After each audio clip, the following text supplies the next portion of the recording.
नमस्कार. ऑथेंटिक मराठी रसोईमध्ये तुम्हा सर्वांचं अगदी मनापासून स्वागत आहे. तर आज आपण अतिशय चविष्ट आणि झणझणीत अशी कोळंबी मसाला रेसिपी बनवणार आहोत. ही रेसिपी तुम्हाला नक्कीच आवडेल. तर चला मग सुरुवात करूया. कोळंबी मसाला रेसिपी बनवण्यासाठी इथे मी 1 किलो कोळंबीचा वापर केलेला आहे. ही कोळंबी 3 ते 4 पाण्याने स्वच्छ धुवून घेतलेली आहे. कोळंबीच्या ग्रेव्हीसाठी आपल्याला लागणार आहे 3 ते 4 मध्यम आकाराचे कांदे, 3 हिरव्या मिरच्या, 10 ते 12 लसणाच्या पाकळ्या आणि 10 ते 12 आल्याचे तुकडे. त्याप्रमाणे आपल्याला लागणार आहे 2 चमचे मिरची पावडर, 1 चमचा धना पावडर, 1 चमचा गरम मसाला पावडर, 1 चमचा हळद आणि चवीप्रमाणे मीठ. कोळंबी मसाल्यासाठी आपल्याला इथे बारीक कांदा कट करून घ्यायचा आहे.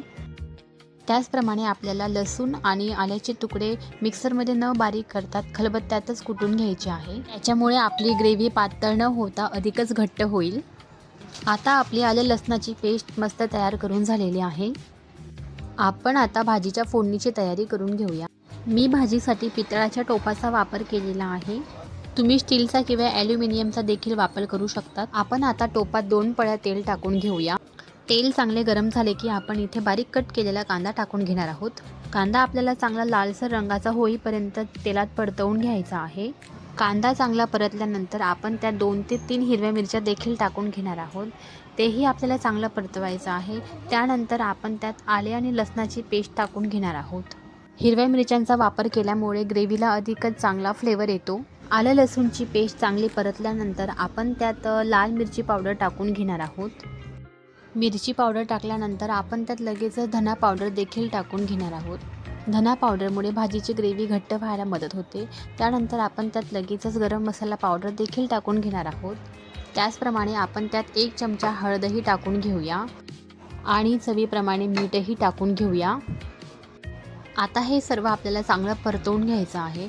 चांगलं मिक्स होईपर्यंत आपल्याला हे सर्व मसाले परतवून घ्यायचे आहे. हे सर्व मसाले तेलात चांगले परतल्यानंतर आपण त्यात लगेचच कोळंबी टाकून घेणार आहोत. कोळंबी मी 3 ते 4 पाण्याने स्वच्छ धुवून घेतलेली आहे. तुम्ही बघू शकता. आता आपल्याला ही कोळंबी देखील व्यवस्थित पद्धतीने परतवून घ्यायची आहे.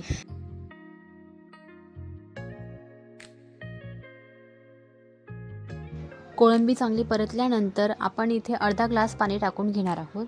जर तुम्हाला पातळ हवी असेल तर तुम्ही जास्त पाणी टाकू शकता. जर तुम्हाला घट्ट हवी असेल तर तुम्ही याहूनही कमी पाणी टाकू शकतात. मला ग्रेव्ही हवी होती त्याच्यामुळे मी मीडियम पाणी टाकलेले आहे. म्हणूनच मी इथे अर्धा ग्लास पाण्याचा वापर केलेला आहे. आता आपल्याला हे चांगले परतवून घ्यायचं आहे. साधारणतः 1 उकळी येताच आपण त्यावर झाकण ठेवून घेणार आहोत. साधारणतः 15 ते 20 मिनिटांमध्येच आपली कोळंबी मसाला ग्रेव्ही अधिकच छान बनवून तयार होईल.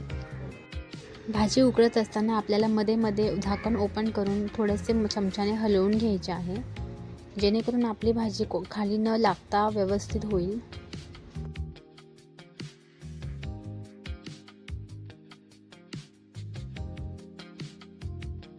आता आपल्या भाजीची ग्रेव्ही शिजून अगदी घट्ट झालेली आहे.